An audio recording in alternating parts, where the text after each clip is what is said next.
Gentlemen, let us welcome the Chief of the Philippine National Police, Police General Nicolas D. Torre III.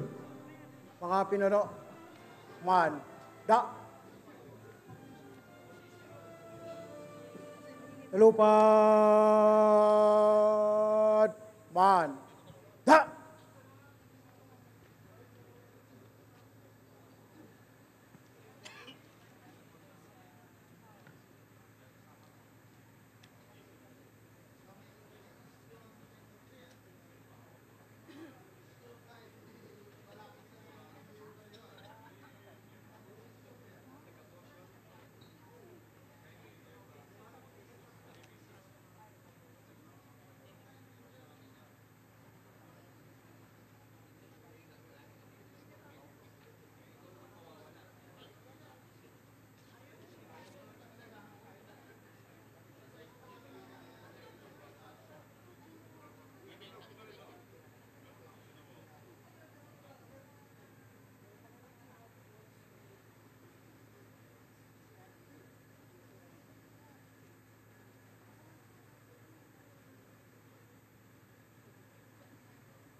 Ladies and gentlemen,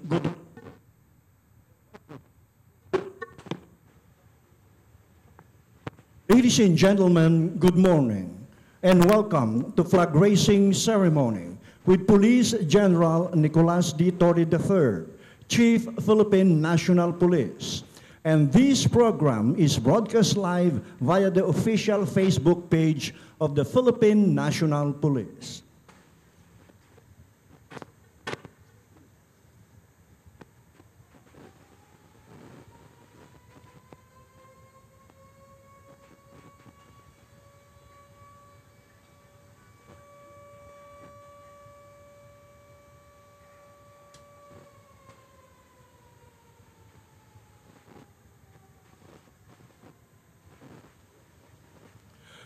The ceremony begins.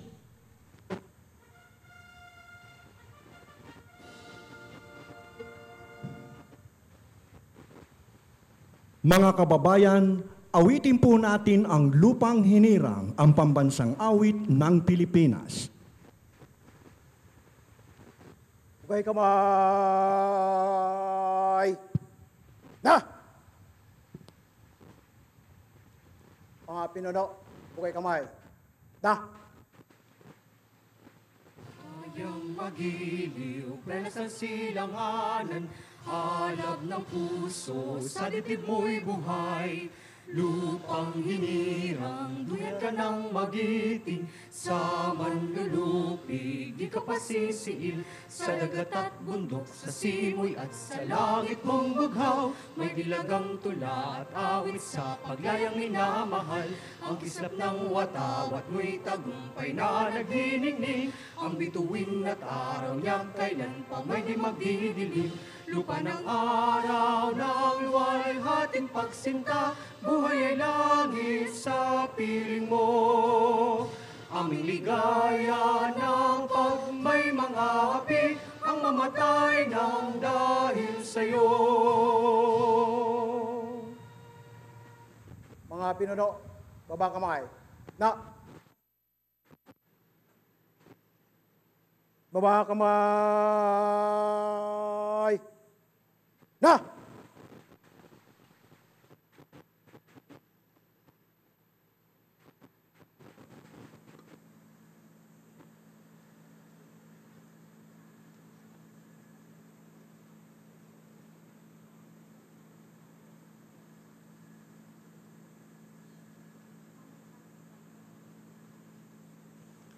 And now we would like to request Police Colonel Julius Cruz, Deputy Director of the PMP Chaplain Service, to deliver the invocation. From the book of Psalms, chapter 3, verse 4. Lord, you are my supporter, my glory, and the one who raises up my head. Let us pray. God, Almighty Creator, we glorify your holy name, and we praise and thank you for your goodness and mercy, and for continuously guiding and assisting us in managing our duties and responsibilities. Gathered at this moment, Lord God, to raise with honor and pride our national flag during this ceremony, we pray for your presence to bless this activity and to strengthen our commitment to public service. Petrify our unity and working relationship to ensure the enforcement of the laws and also public service, and instill in each of us patriotism and gallantry, that we may truly serve our country and people without any hesitation nor counting the cost. Make us resilient in all our undertakings, and guide us with your divine wisdom to solve and resolve whatever concerns we may be facing. We entrust to you, Lord, our Chief PNP and all our leaders, that you may guide them in their decisions and protect them from the influence of the evil one. We offer this in your powerful name. Amen. Amen. The panunumpa ng katapatan sa watawat ng Pilipinas will be led by Police Major Angelita Nastor, Chief Interagency International Affairs Section, Human Rights Affairs Office. Mayaring ipong itaas ang ating kanang kamay.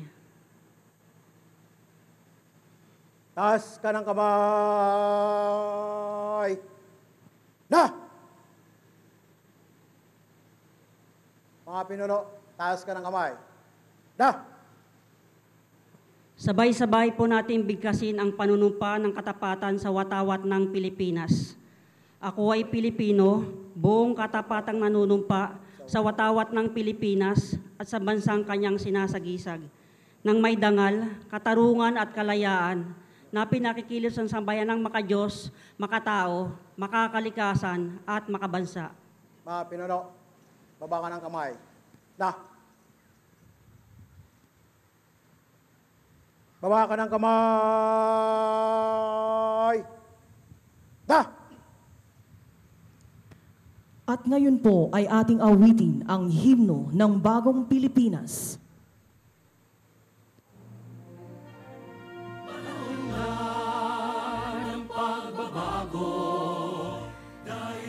Ito ay kinakailangan. Tayo na magtulong-tulong, napaunlarin ang mahal nating bayan. Gawin ng pagbabago patungo sa pag-asenso, magsikap na mabuti at nang guminhawa tayo, ipagmalaki natin ang mundo at ipamalas ang bagong Pilipino at bagong Pilipinas. Panahon na ng pagbabago, nangunguna sa kahit anong larangan, ang tagumpay at karangalan, ialay mo'y handog natin sa bayan. Ilang ulit nang napatunayan ng Pilipino ang husay at lakas, kagandahan at talento, handang makipagpaligsan kahit anong oras. Ang bagong Pilipino at bagong Pilipinas, ipagmalaki natin sa mundo at ipamalas ang bagong Pilipino at bagong Pilipinas.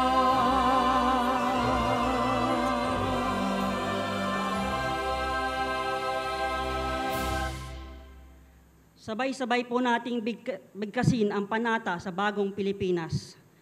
Bilang Pilipino, buong pagmamalaki kong isasabuhay ang bagong Pilipinas. Buhay sa aking dugo ang lahing dakila, magiting at may dangal. Palaging dadalhin sa puso, isip at diwa ang aking pagmamahal sa kultura at bayang sinilangan. Kaisa ng bawat mamamayan, iaalay ko ang aking talino at kasanayan sa pagpapaunlad ng aking bayan. Taglay ang galing na naaayon sa pandaigdigang pamantayan, magiging instrumento ko sa pagsulong ng kagalingan, karunungan at kapayapaan. Makikiisa at makikilahok ako sa mga adhikain ng pamahalaan dahil ang kaunlaran ay hindi lamang responsibilidad ng iilan. Isusulong at pangangalagaan ko ang karangalan, kalayaan at interes ng aking bayang minamahal. Bilang Pilipino na may pagmamahal, pakialam at malasakit, hindi makasarili kung hindi para sa mas nakararami. Tatahakin ko ang landas tungo sa isang bagong Pilipinas.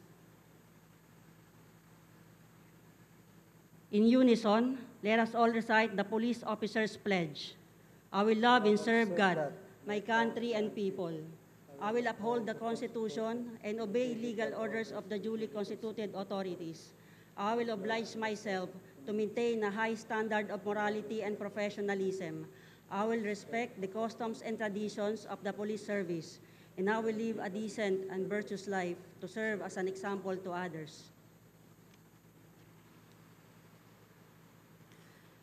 And now, ladies and gentlemen, let us hear the message of the Chief Philippine National Police, Police General Nicolas D. Torre III. Troop Commander, please give Tikas pahinga. Tikas! Nga! Mga pinuno, tikas. Nga!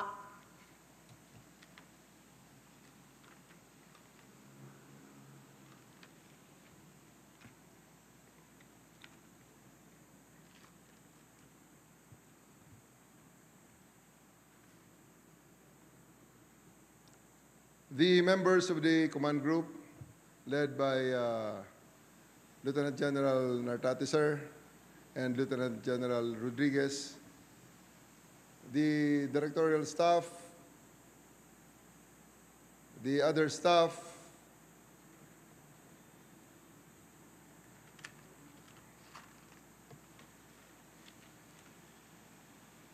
and members of the parading elements, other senior officers, the Inspector General, Attorney Brigado Dulay, sir,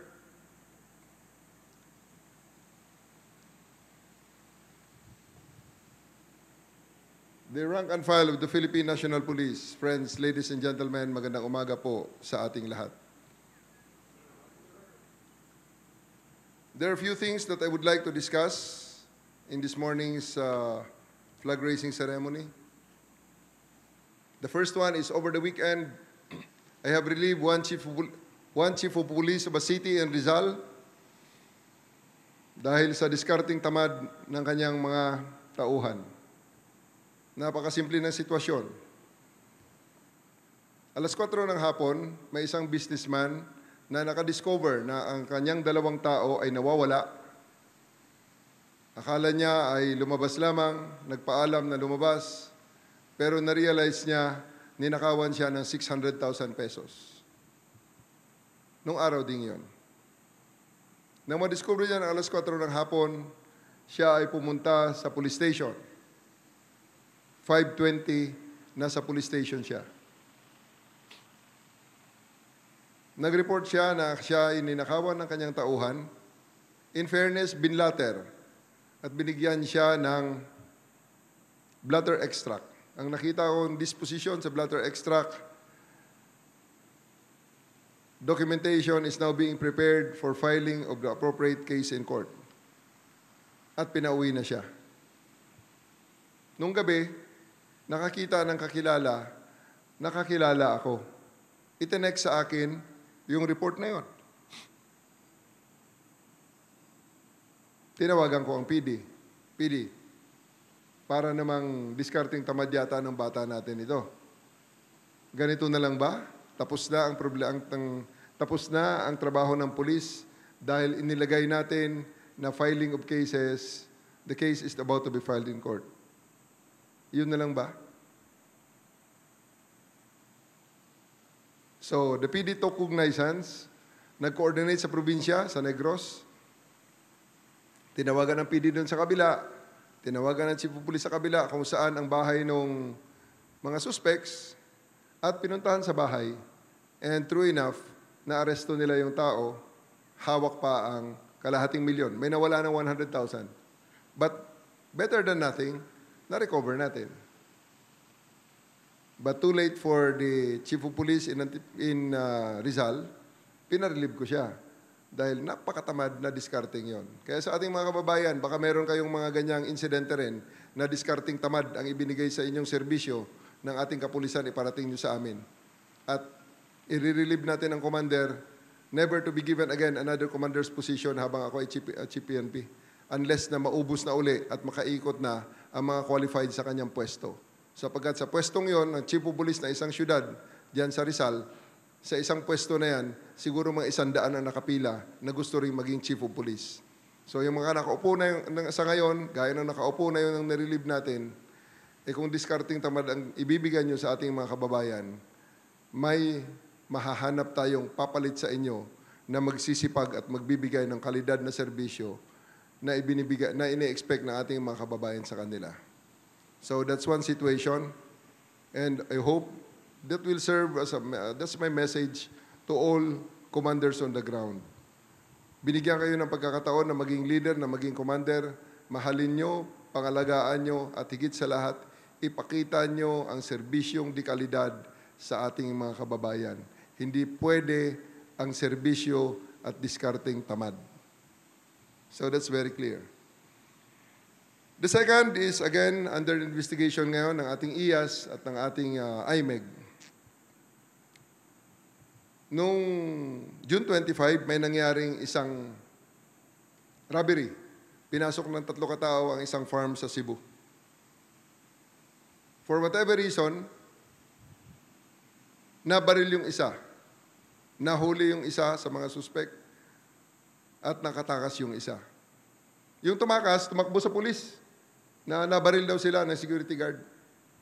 Rumisponde ang pulis, hinuli ang security guard, at ngayon ay i-inquest nila. Pinapaimbestigahan, pinapareview ko ngayon sa ating IAS at ng IMEG yung situation, kung tama ba ang naging diskarte ng ating kapulisan. Tama ba ang naging responde? Ito ang gusto kong liwanagin. Yung pagpa-file ng kaso, gaya ng iba pang mga kaso, gaya ng mga traffic accidents, may second dito na situation.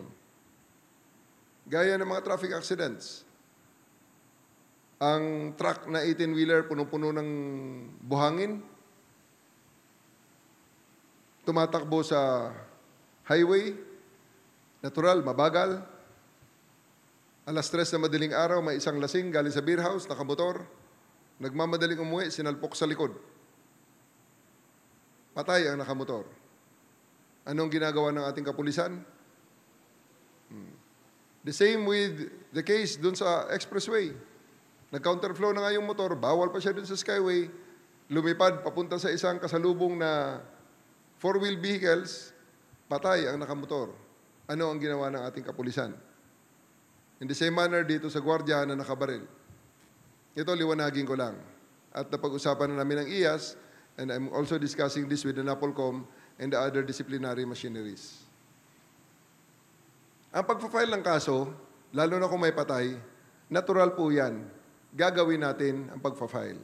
Sapagkat natural, kitang-kita dyan, ang hindi maitanggi dyan, meron tayong isang biktima na namatay. Ang tanong lang dyan, paano ang pag-file? Dalawang paraan ang pagpa-file ng kaso. Isang inquest at isang regular filing. Maliwanag yan. Sa mga cases na in-enumerate natin, nandyan ang suspect or ang cause ng pagkamatay. Yung security guard na namaril, yung driver ng truck na nagtatrabaho lamang, yung driver ng four-wheel vehicle na nandun naman sa kanyang linya sa skyway. Pero, isa rin na maliwanag, may namatay at involved ang kanilang sasakyan na kanilang gamit. In the case of security guard, involved ang baril na naka-issue sa kanya. At ang security guard na yun, kompleto ng papeles. May DO siya at lisensyado, valid ang lisensya niya, valid ang lisensya ng kanyang baril, valid ang lisensya ng kanyang agency. So sa case na yun, papasok ang tanong, paano natin i-file ang kaso? Obviously, dapat i-file. May patay. Inquest ba natin o irregular filing? Kadalasan, ito na naman ang discarding tamad. Sasabihin ng pulis, inquest natin, bahala na si piskal. Dito na tayo ngayon hindi magkakasundo at hindi talaga po pwede ang magpatuloy ang ganitong sistema. Definition ng inquest. Inquest is a summary proceedings conducted by the prosecutor on persons arrested without a valid warrant of arrest to determine whether these people shall remain in custody and filed in court. Sa ngayon, sa current issuances ng DOJ, dalawa ang dinidetermina. Una, gaya ng dati, ay ang validity ng arrest. And pangalawa, ang certainty ng conviction. Kung meron bang ebidensya na mag-warrant na i-file ang case through inquest dahil merong certainty ng conviction. Dalawang didetermina. Doon lang tayo muna mag-concentrate sa una. Is the arrest valid? In this case, in these cases that I showed, that I enumerated, gwardiya, dumidepensa sa kanyang post. Pumasok sa loob, 3 tao. Nagnakaw, inabutan niya. Pinapaimbestiga ko pa ngayon ang sirkumstansya. Kasi malaki ang probability lumaban sa kanya, kung hindi man, 3 yung tao yon, at ang gwardiya ay na-threaten. Kung ano man ang naging desisyon niya, tama o mali, iniimbestigahan natin. Pero isang sigurado, meron siyang presumption ng regularity. Are we going to arrest that person? Nasa sa inyo ngayon yan, sa mga investigador. Yan ngayon ang tricky dyan. Pag inaresto nyo, baka illegal ang arrest, baka illegal ang arrest nyo. At ang maging disposition ng piskal, released for further investigation. The arrest was not conducted in accordance to Rule 113. The inquest is not valid. The arrest is not valid. That's why the inquest, nire-release ng piskal yan. Just imagine now, pag pumunta ang tao na yan sa IAS at magsabi, Sero, piskal na nagsabi, hindi valid ang arrest ng pulis sa akin. On the other hand, ito naman, dapat mong arestuhin. Hindi mo naman inaresto. Ni-regular filing mo for whatever reason. Na-find out naman, nagreklamo sa IAS. Papasok naman ang specific provision ng ating disciplinary machinery sa 2016-002. Failure to arrest when it's its duty to do so. Grave misconduct na naman. Pwede ka ma-dismiss. That's why very, very critical, pag-isipan at gawin natin ang tama. Arestuhin mo, mali ka, may problema. Hindi mo arestuhin, mali ang diskarte, may problema rin. Kaya nga, palagi kong ine-emphasize, napakalaki ng premium at napakataas ng aking pagtingin sa mga pulis na pumipirma ng affidavit of arrest.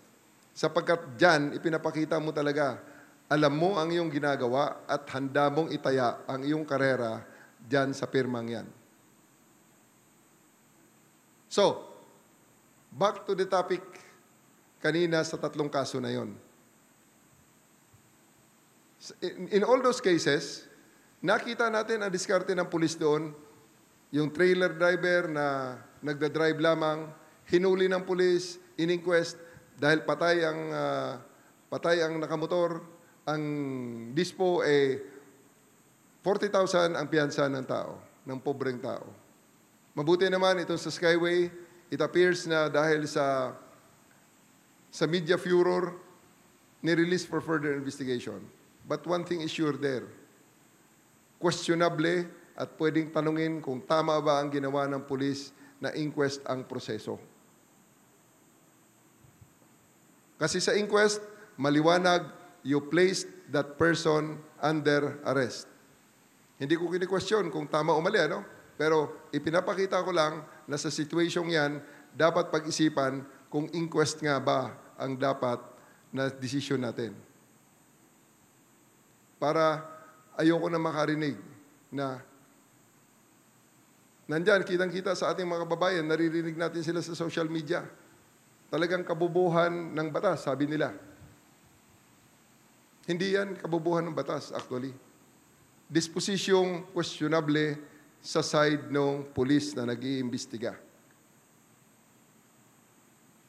Huwag kayong matakot kung sa tingin nyo, hindi talaga inquest case. At dinisposisyonan nyo na regular filing tayo. Diyan, isang investigador sa Tarlac, Chief of Staff ako sa Region 3 nung nakita ako ito.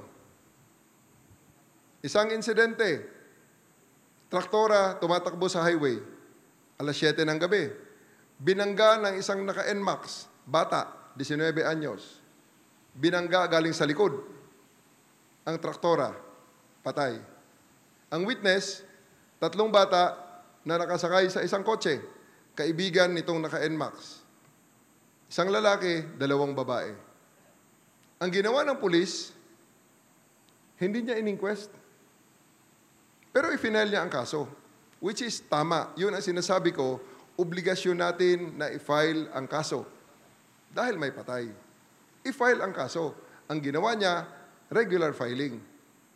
Nag-imbestiga siya, nirelease niya muna yung tao, pero identified niya, pati ang ang traktora, dahil ginagamit sa farm, dinokumento niya, nirelease niya. Natuloy ang kaso sa piskalya. Doon pala sa piskalya, dinismiss na ng piskal eventually after a period, after a month or so. Dahil sa PI, nakita nga, walang kasalanan walang liability ang farmer. Kumpleto naman ng ilaw, etc. Basta ang nakita doon, dispo, walang pena yung driver. Walang pena ang driver ng traktora. Pero, nagreklamo ang tatay. Nagreklamo ang tatay sa IAS. After summary hearing, may recommendation, dismiss from the service ang investigador. Fortunately, chief of staff ako sa Region 3. Nakita ko, dumaan, pinatawag ko ang nagrekomenda na IAS plus ang summary hearing officer. Ano ang kasalanan ng investigador? Hindi nila ma-explain. Discarding tamad. So what happened is I reversed that, I made them rewrite the disposition. I exonerated that investigator. Binigyan ko pa ng medalya ng kasanayan. So sa ngayon, pinag-usapan na namin ni IAS yan, nagka-preliminary talks na kami dyan, together with the NAPOLCOM. At ang NAPOLCOM na ang mag-disseminate sa mga plebs. Ganon ang ating pagtingin ngayon. Trabahong di kalidad, trabahong nag-iisip, at trabahong tunay na nagbibigay ng hustisya sa ating mga kababayan at hindi na lang yung dating gawi. So I hope that clears up some of the issues. Sa ngayon, yan na muna para wala tayong information overload. Yan muna ang aking i-discuss na topic. Ulitin natin, i-summarize natin. Lahat ng kaso, pag may complainant, i-evaluate natin at most of the time, dapat i-file ang kaso pag may complainant. Ang tanong na lang is whether you file it whether through inquest or through regular filing. Let us make sure na tama ang ating disposition yan. Dapat ang ating ginagawa ay may hustisya para sa lahat. May hustisya para sa biktima. May hustisya rin para sa mga suspect. Dapat sapagkat sila ay may karapatan pa rin kahit na sila ay suspect. So once again, ang ating kapulisan, hindi lang law enforcers na nandyan lang na nakikita nyo. Gusto kong i-emphasize sa ating mga kababayan, kami po ay nandito na talagang nangangalaga ng kapayapaan, ng kaayusan at higit sa lahat ng hustisya sa ating mga pamayanan. Maraming salamat po. Magandang umaga sa ating lahat. Thank you very much, sir. Police General Nicolas D. Torre III, Chief, Philippine National Police. Mga pinuno, kumanda. Lupad, manda. At ngayon po ay ating awitin ang PNP Lingkod ng Bayan.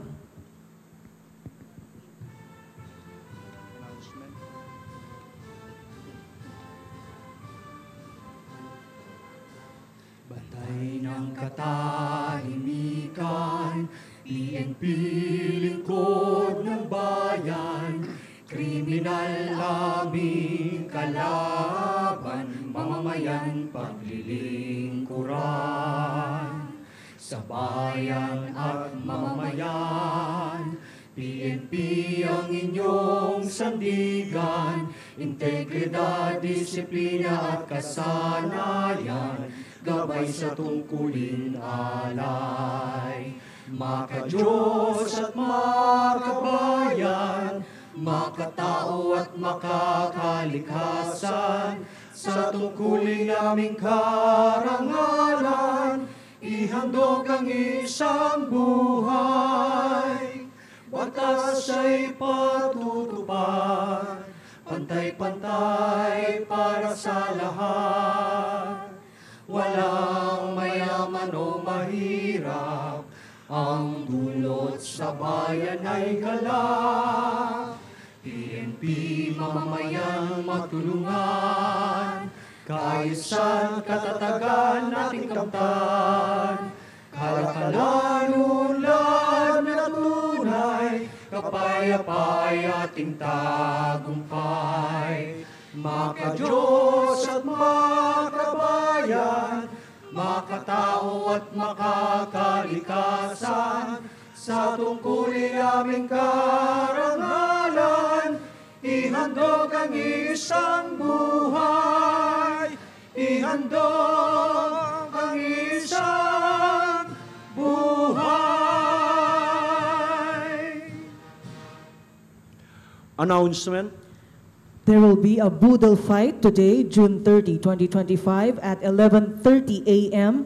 at the PNP Grandstand. Members of the PNP Command Group, D Staff, P Staff, Directors NSUs, and RSSF members will join this activity. The Chief PNP is also respectfully invited to join this event.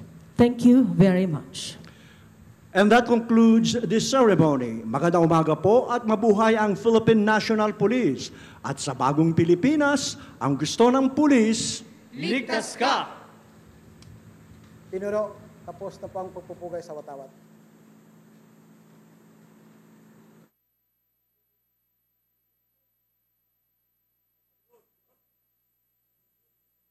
Rap sa labas!